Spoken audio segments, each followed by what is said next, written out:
We're back. Hello and welcome to the first in a new series of Mock the Week. I'm Dara Breen. Joining me this week, gives a huge welcome to Andy Parsons, Jan Ravens and Russell Howard, Frankie Boyle, Hugh Dennis and Michael McIntyre.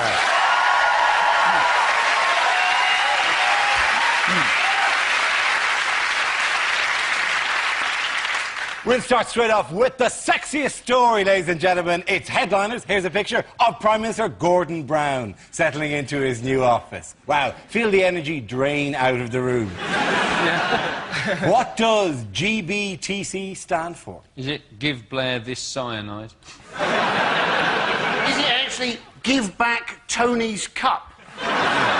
Is it Grumpy Bunny Takes Control? Is it That's Gordon's... a sex toy, is it? Sorry. Is it... you got the new Grumpy Bunny. It's hideous, seriously. It doesn't want to vibrate as much as a shrug. Here's an all... is it Gordon's butler, the Claw? Gordon Brown Termite Cathedral. His body is being used as a place of worship by Britain's termite community. Is it that? Hang on, no, let me check. Is it more down... No. The Gordon Brown takes charge, takes That's control. absolutely the correct answer. Well done, Hugh. There you go. Yes, the answer I was looking for was, of course, Gordon Brown takes charge. This refers to the long-awaited handover of power from Tony Blair to his former Chancellor at the end of June. Are you all enjoying Gordon Brown? Having fun with him? He's stunningly dull.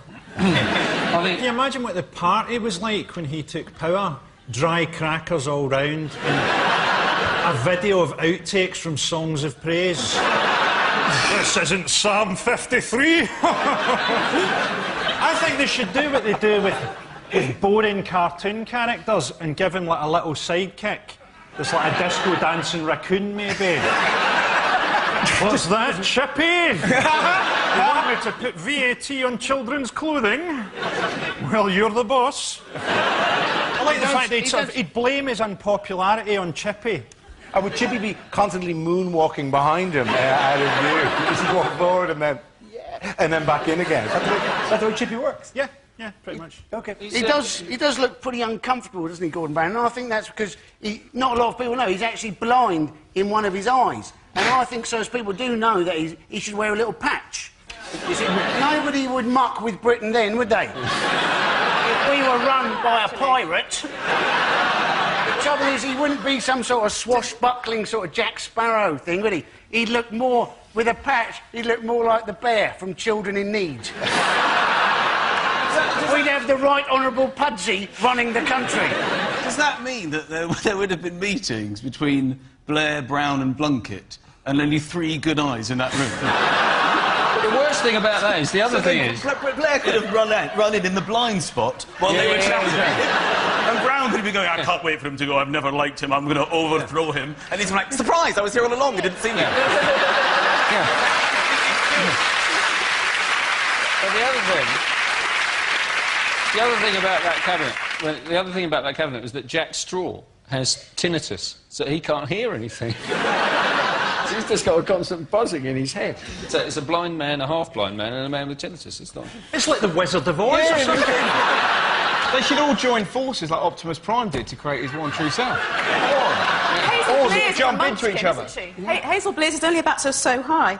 Hazel Blair's makes all her speeches from down there, doesn't she? She's like kind of pint-sized Hazel Blair. It's like she's pint-sized, she's really, really small, and he only has one eye, so therefore no depth perception. He must think she's a long way away all the time. What's confusing me slightly about Gordon Brown, though, is that everybody said he's had a very good start as Prime Minister, but in the time he's been Prime Minister, we've had an interest rate rise. It hasn't stopped raining, and we've been attacked by terrorists. Yes, it hasn't been a great start in some ways, but yet also it's been perfect. You know, he gets to look prime ministerial while the world's most inept terrorists attack in a really arse from elbow, not knowing kind of way. Where they go to a barbecue shop and buy some nails and think by some magical potion they will become a bomb if you phone them often enough from your mobile. They're sort of like clown terrorists. Yeah. All the doors fall off their car. The next attack will be by two guys knocking each other over with a big plank of Semtex. That's it with the phone. What is it? They set the bombs off by mobile. This is quite dangerous, surely, if you get... are they panicking? Wrong numbers? Could this happen? What, does that mean if they ring... Is it their mobile has the... If they ring your mobile, it explodes? Or if you're trying to phone someone, you're like, is Derek there? And like, no, this is detonator. Never phone here. You must not text or phone this number. Hello, is that NHS Direct? Once, maybe. Not anymore. Now I have moved into terror. Now, there's a fallacy that what happened here was that hundreds of people were saved from being horribly burnt. But these were Scottish people flying to Spain. They're going to come back looking like they've been bungee jumping in a volcano. If anything, the one day's delay in the holiday has saved them even more. Apparently they were all doctors, and it was probably that, you know, one of them wrote out the sort of prescription for how to make the bomb, and none of the others could read it. It is a damning indictment of the NHS, the sheer lack of quality of bomb making. It really is. It's no surprise they work for the NHS. They may have learnt to put bombs together, but it was in the NHS that they learned to miss their targets.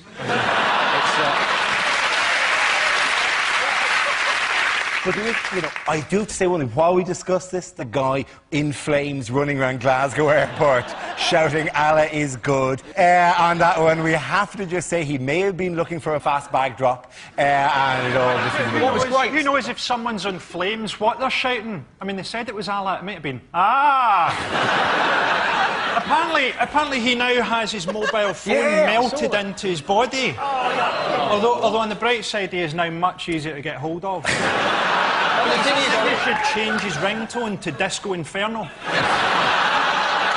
Frankly, the best thing to come out of all the terror attacks, 2 days after the attack on Tiger, did you see who went there?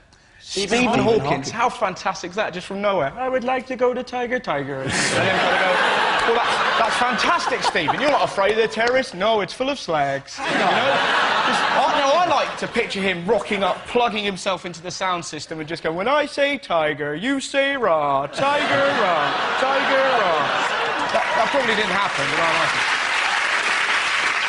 it. The NHS link has been drawn by a number of papers. The Evening Standard ran a contrast between the number of people accused of terrorism in the NHS and the fact that junior doctors are finding it very difficult to get jobs at the moment under this ridiculous recruitment scheme, and they ran a headline which you could have gone, isn't it ironic? A gentle type of headline going with strange days that we live in. Instead they ran with this headline, which isn't in any way scary. NHS revolving door of terror!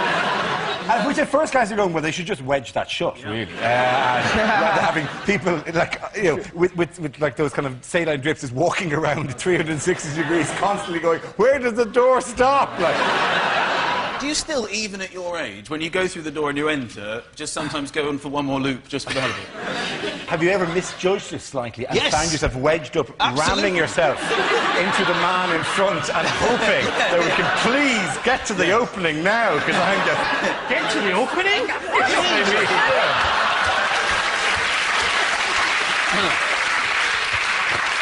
By the way, with the new Prime Minister, why, incidentally, were we still discussing the Blair government this week? because it was only last week that he went. No, seriously, why are we still discussing the Blairs this week? It was Alistair Campbell's Oh, yeah. diary. Indeed it was. I mean, they've just finished on this very channel. It'd be great if he did it in the style of Alan Bennett, wouldn't it? Just reading the diaries. Tony came in and said, we're going to war. Oh, no, felt I, and went out for vegetables.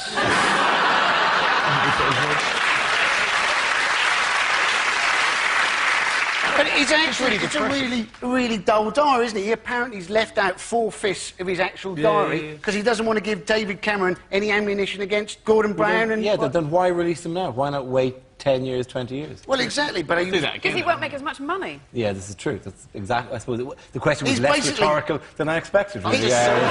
Once I said it, there was actually quite a straightforward answer. To that particular question. He's actually sexed down his own dossier. What was the most embarrassing thing for Brown in it? Oh, he was stuck in the toilet, wasn't he? Yeah, he was. It's a night... yeah, he was, yeah. He was... When they were deciding who was going to take over from John Smith. Who's stuck in the loo? Brown got stuck in a the loo. toilet.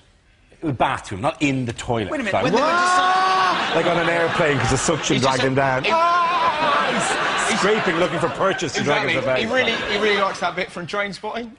coming over. He got stuck in a bathroom and he had to make a mobile phone call to Blair. And Blair had to go and put the key through the window and he had to hand the key out to her. Aren't diaries a sort of weird way to present information in the modern world? Today we lied about our reasons for going to war. Oh look, it's Pancake Tuesday.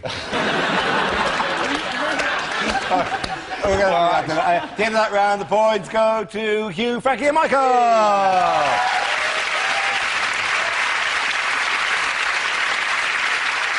Now we play a round called NHS Revolving Door of Happiness.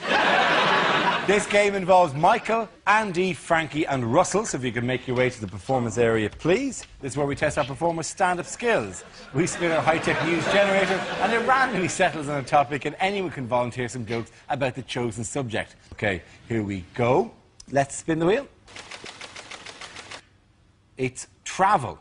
Who wants to come in on that? Andy Parsons.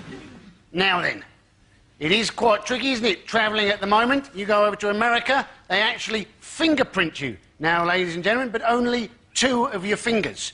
So provided you've used only 8 fingers to commit a crime, you should be absolutely fine. America, of course, the self-styled home of democracy, when at the moment their current president is the son of a previous president, and it looks like their next president may well be the wife of a previous president. What a democracy, hey, ladies and gentlemen? Say what you like about Britain, but I think we're unlikely to elect Mark Thatcher or Norma Major. Thank you very much, Andy. Right, let's spin the wheel again. The subject is relationships. Yeah, that means relationships, that picture there. Yes, I am in a relationship with my wife.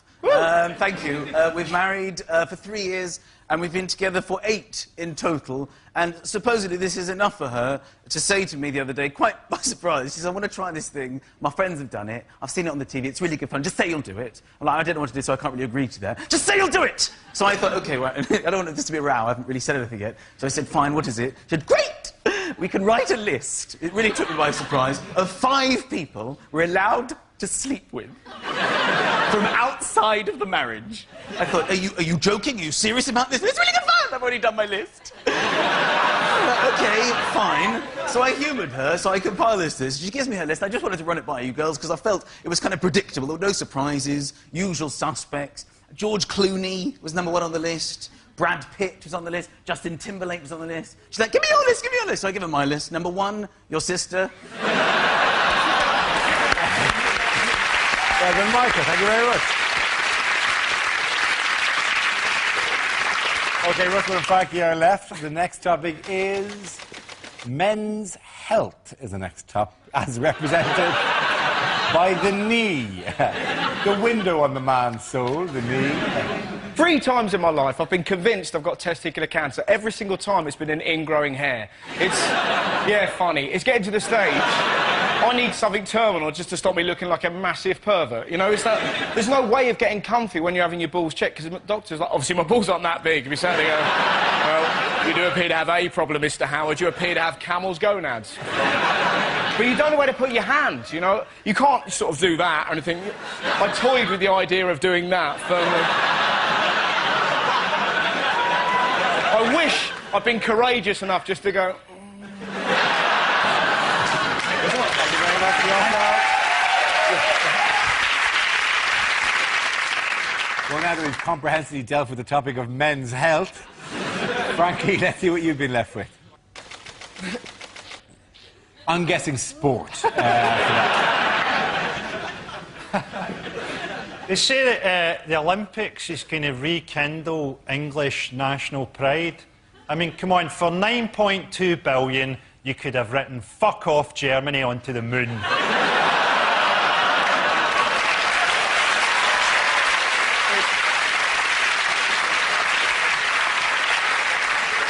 It's good they're holding the Olympics in the East End of London. It means the athletes will have to use extra skill to work out which of the gunshots they heard was the starting pistol.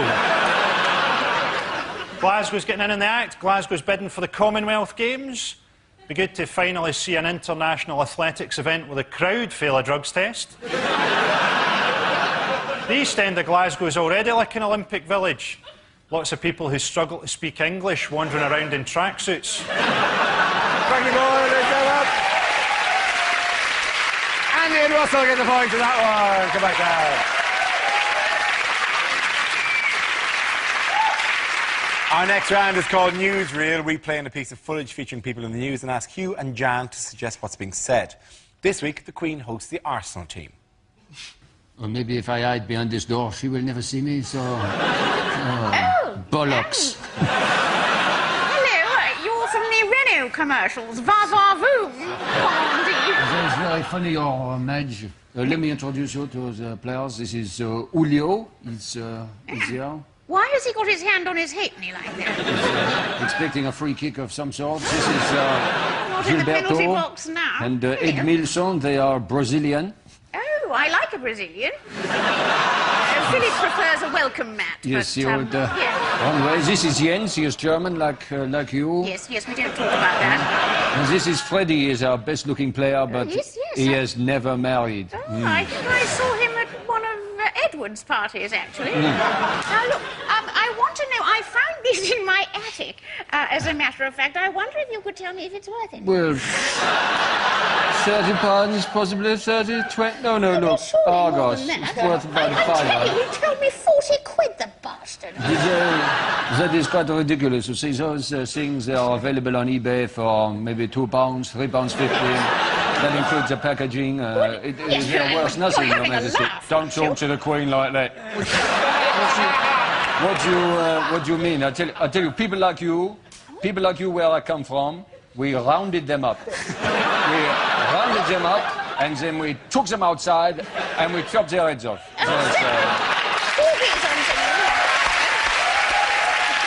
Well done to Hugh and Jan.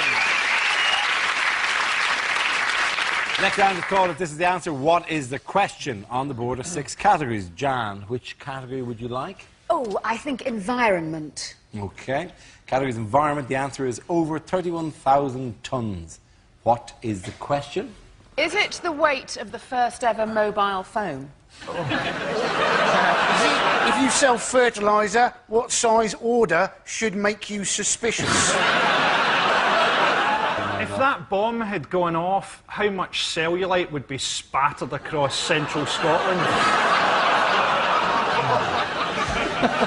Oh, have you had the place Pebble Dash? No, terrorist attack. How much weight has Charlotte Church put on in pregnancy? How dare you? I'm sorry. Rose. Yeah. When Tony Blair was asked how many Iraqis he'd killed, what was his callous reply?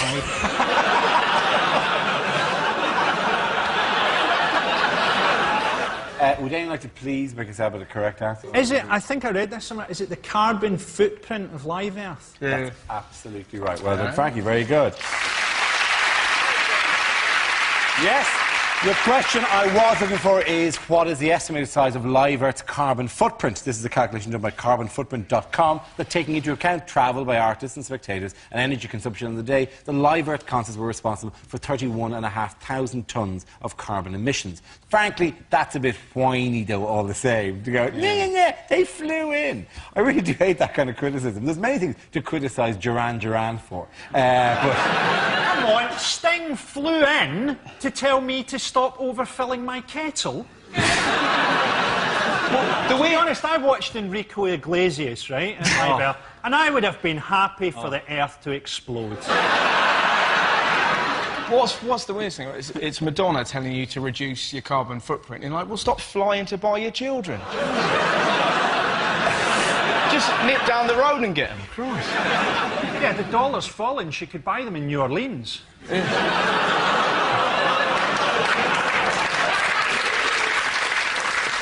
They said I read this thing, it said if you miss one wash a week, you save 5,000 litres of water per year. God bless tramps. It's amazing. They're doing their bit for the environment. One of the facts that I found quite interesting was apparently cows farting is a real problem. Yes. Apparently, it always has been. cows let out 400 litres of methane. They're saying, oh, well, we should all become vegetarian. We shouldn't have so much cattle. But I'm thinking, surely that's part of the problem. Cows are vegetarian, isn't it? If we all become vegetarian as well, we'll be trumping ourselves to oblivion. I've looked into it, you know, and I'm quite optimistic about our future environmentally, because I think just at the point where Britain bursts into flames, it's going to be hit by a tidal wave. I think what would be great would be in 20 years' time if the whole Earth bursts into flames and just in our last moments we see a giant alien hand come down with a marshmallow. Oh, it's so difficult to get one of these going, but it's worth it. We just had the wettest June since records began, which is my favourite expression. Because there's this time, it refers to this time when records began. Before there were records, people didn't know what on earth was going on. People just walk outside, it feels different to yesterday. In what way? Are you writing this down? I'm not writing this down. What did you write down? What about you? You have a pen. I'm busy, I'm drawing, I'm creating. Is somebody going to keep these records? Then somebody thought, fine, enough, I will do this. Records have begun. Now, that first year must have been quite a record-breaking year, don't you think? Every day, another one tumbling. How did the natural world cause problem for the financial world this week? This was great. This was the bloke who tried to rob a bank wearing a tree branch. He dressed up as an ent, effectively, hadn't he? It was almost drama classes. Be a tree, be a tree. But be a tree who wants to rob a bank. This is him. He wrapped leaves. He got completely the wrong idea of what camouflage meant. I love the fact he didn't get rid of his moustache. That's what's fantastic. I'll just leave that. He walked to the counter wrapped in leaves like this. God. Like, you know, like some sort of god of nature. He seems to have queued up as well. He did, oh, he stood in line. With the guy behind him going, well, I'm going to hang around. Is anyone just paying in checks? What was his idea then? Was his idea that he'd run out of there, stand very still at the roadside, and nobody would find him till autumn? Where's he gone? They'll never find me here. And then a bird comes along and pecks him. No! You know, they're always supposed to, aren't they, dress up as American presidents. They're supposed to have the mask. Maybe somebody suggested that he'd dress up as Bush, and he completely misunderstood what was going on. What other form of eco-friendly travel was in the news this week? Was it the Tour de France? It was, of course, the Tour de France. Hugh, tell him what you're doing.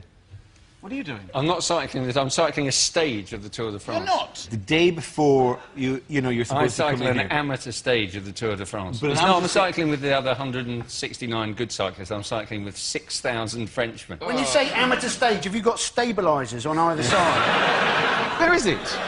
Well, it's in France, strangely enough. Why are they in France now? How do they get to France? Cycling, Michael! Cycle! How do they get across the channel? They've been on a ferry. They're there now. They're in Belgium. They pedalo? Yeah. Well, do they all get off the bikes and jump on pedals? Oh, OK, David Attenborough, in honour of his exertions next week, I'll give that round. I think we'll go to Frankie, Michael, and maybe to Hugh, ladies and gentlemen. Now we come to our final quickfire round called Scenes We'd Like to See. This is for everyone, so if you can make your way over to the performance area, please. I caught ideas for scenarios we'd love to see, and the performers come in with their suggestions. OK, here we go. The first subject tonight is unlikely things to hear at Wimbledon. New balls developing on both the Williams sisters. Well, this crowd have really taken this young Serbian girl to their hearts. They obviously don't know her father's a war criminal. Would the working-class family on Henman Hill kindly leave? Putting the middle classes off their strawberries, you know who you are, you filthy mudbloods. A dog has run onto the court, and it's beaten Tim Henman. Now, here's a question, John. Nadal, could he turn you? There's no strawberries left. You'll have to have chips. Well, you know, in a way, this rain could be taken as God's judgment on how shit we are at tennis. As the Scottish man holds the Wimbledon trophy aloft, the earth opens and swallows him whole. Cliff Richard's there with a wonderful rendition of Dr. Dre's Bitches Ain't Shit.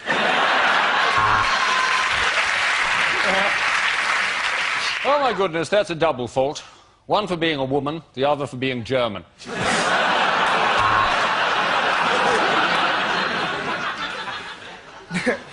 It has just come to our attention that Tim Henman's father died 6 Wimbledons ago and has been sitting there with the same look of disappointment ever since.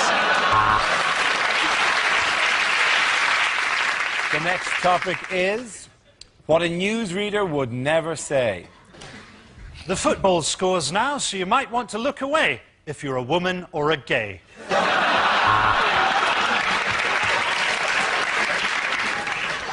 Good evening, here is the news. I'm Moira Stewart.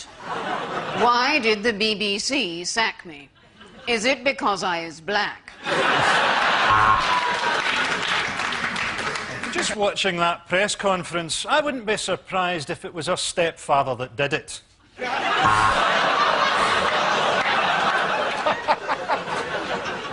Here's the news at 10. I'm Fiona Bruce. Standing up or behind a desk, it's all the same to me. Press the red button now to operate the vibrating donut I've placed in my trousers. Please. You've sent in your emails and we've been reading them, and my, aren't you a bunch of racist bigots? If you've taped that earthquake to enjoy later and don't want to know how many died, look away now.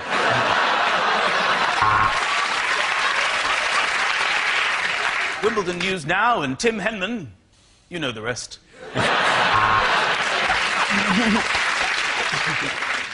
News just in. I'm HIV positive.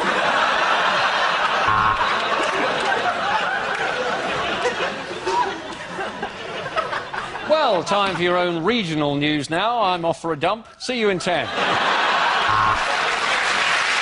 the end of that round, the points go to Frankie, Hugh and Michael! Come on back.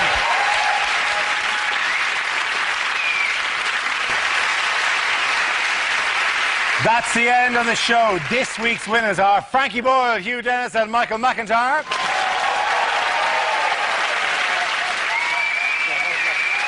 Commiserations to Andy Parsons, John Wavens and Russell Howard. Thank you for watching. See you next week. Good night.